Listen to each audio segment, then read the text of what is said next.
Assalamualaikum warahmatullahi wabarakatuh. Perkenalkan, saya Andri Septo Pratomo, calon guru penggerak Angkatan 8 dari Kabupaten Purbalingga. Pada kesempatan kali ini, saya akan memaparkan demonstrasi kontekstual modul 1.4 Budaya Positif tentang praktik penerapan segitiga restitusi.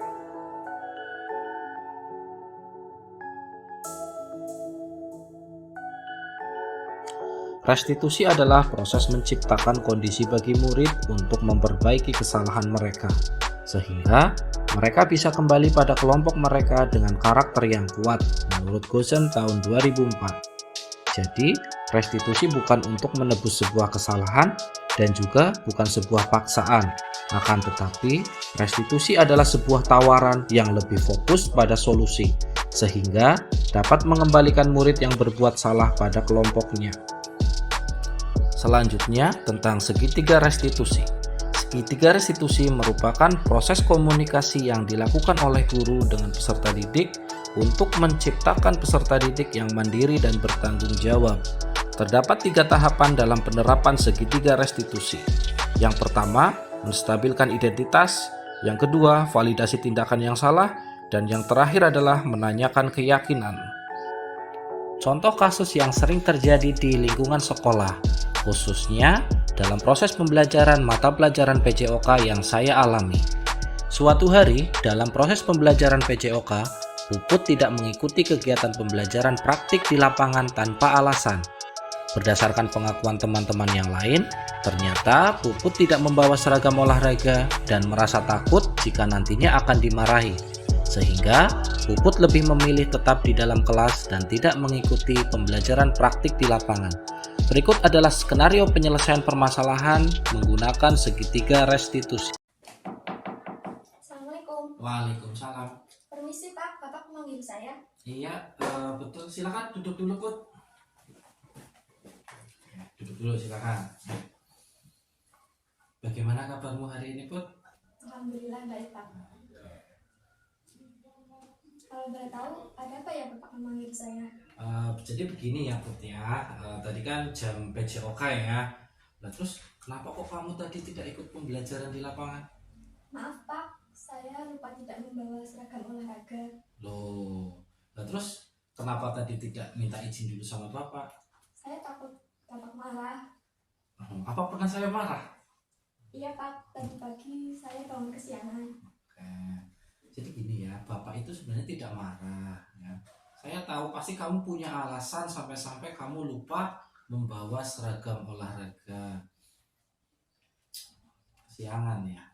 Lah, kenapa sih kok bisa-bisanya bangun kesiangan padahal selama ini Bapak amati kamu selalu hadir tepat waktu, tidak pernah yang namanya hadir terlambat seperti itu. Maaf Pak, semalam saya begadang nonton film. Wah, begadang. Oke, Bapak paham dengan kondisi kamu ya. Mungkin saya tidak menyalahkan terkait kamu begadang, itu hak kamu. Tapi kamu harus ingat juga akan tanggung jawab seorang pelajar ya. Jadi boleh begadang boleh, tapi tetap ingat tanggung jawab sebagai seorang pelajar, yang mana tuh tanggung jawab seorang pelajar ya datang ke sekolah, mengikuti kegiatan pembelajaran dan lain sebagainya. Selain itu kan perlu diingat juga loh, kamu itu masih dalam proses pertumbuhan. Jadi kondisi fisik harus tetap dijaga. Caranya bagaimana? Istirahat secukupnya. Lah terus kaitannya dengan kamu lupa membawa seragam olahraga ya. Jadi gini, bukan berarti ketika kamu lupa membawa seragam olahraga terus kamu tidak mengikuti kegiatan olahraga di lapangan. Bukan berarti malah kamu berdiam diri di kelas, sembunyi di kelas dan lain sebagainya.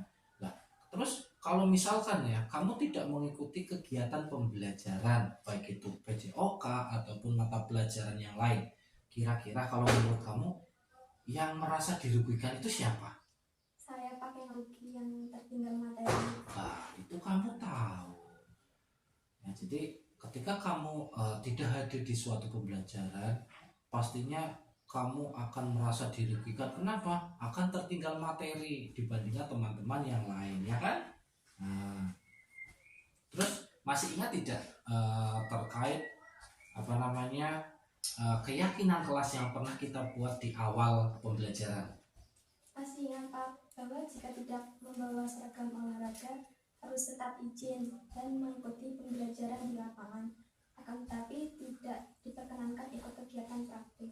Nah, kalau masih ingat, jadi gini ya, memang di awal pembelajaran kita sudah pernah membuat keyakinan kelas yang kita sepakati bersama. Kita bersepakat bahwasanya ketika ada siswa yang tidak membawa seragam olahraga, itu tetap mengikuti kegiatan pembelajaran di lapangan. Akan tetapi karena dia tidak membawa seragam olahraga, otomatis dia tidak diperkenankan atau tidak boleh ikut kegiatan praktek ya. Oke lah, bagus kalau kamu masih ingat dengan keyakinan kelas kita. Terus untuk ke depan kira-kira kamu mau bagaimana? Ke depan saya akan lebih disiplin lagi pada dengan tidur lebih awal dan bangun pagi. Nah, alhamdulillah kalau misalkan kamu mempunyai tekad untuk memperbaiki diri ke depan ya, kalaupun memang ada kendala sesuatu hal, lupa membawa seragam olahraga, sakit, atau ada halangan-halangan yang lain, entah itu di mapel PCOK ataupun mapel yang lain, sekiranya izin dulu dengan guru mapel yang bersangkutan. Siapa? Terima kasih. Nah, jadi ke depan diperbaiki lagi karena ingat tanggung jawab sebagai seorang pelajar ya, belajar dengan sungguh-sungguh di sekolah. Oke, begitu saja. Kalau misalkan kamu memang sudah sadar akan kesalahanmu dan kamu ada niat baik untuk merubah ke depannya mau bagaimana, Bapak hargai itu. Terima kasih. Boleh kembali ke kelas ya, Bud ya. Baik Pak, terima kasih. Assalamualaikum warahmatullahi wabarakatuh. Saya Puput Manisila kelas 8C. Di sini saya merasa senang dan merasa dihargai dalam penanganan sebuah pelanggaran. Sebelumnya saya membayangkan jika saya melakukan pelanggaran pasti akan dimarahi dan mendapat sanksi.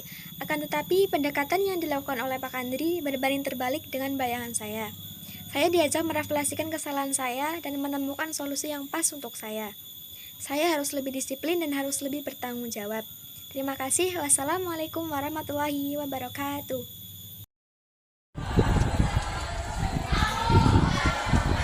Loh, Mas, sedang ngapain di sini? Sedang duduk-duduk Pak. Loh, ikut Pak Guru sebentar ya? Kemana Pak? Ke ruangan Bapak. Bapak mau ngobrol-ngobrol sebentar bisa? Bisa, baik Pak. Nah, oke, ikut Pak Guru yuk. Ayo Mas, masuk dulu. Iya Pak. Masuk. Nah, jadi kamu ngapain di depan kelas? Duduk Pak, soalnya di kelas bosan Pak. Tidak ada guru itu bukan berarti kamu bisa duduk santai di depan kelas. Apa tidak ada tugas? Ada tugas Pak, tapi saya malas sudah tidak ada bukunya. Tugasnya juga susah Pak, makanya saya di luar. Oh, ya sudah. Bapak paham akan situasinya dan Bapak juga pastinya akan merasa bosan juga ketika di kelas tidak ada pembelajaran, ternyata tugasnya juga susah. Bapak paham akan kondisi itu. Nah, sekarang Bapak tanya dulu ya.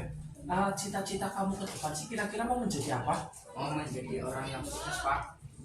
Wah, cita-cita yang hebat sekali, yang sangat luar biasa. Tapi kamu tahu tidak apakah sukses itu bisa didapat dengan malas-malasan? Jelas tidak Pak, paling tidak saya harus rajin. Nah, itu kamu tahu. Nah, terus sekarang kira-kira ya, untuk menggapai cita-cita kamu yang luar biasa tersebut, kamu harus bagaimana? Harus rajin Pak, tidak malas-malasan. Harapannya sangat hebat. Bisa ya seperti itu? Bisa Pak, demi masa depan.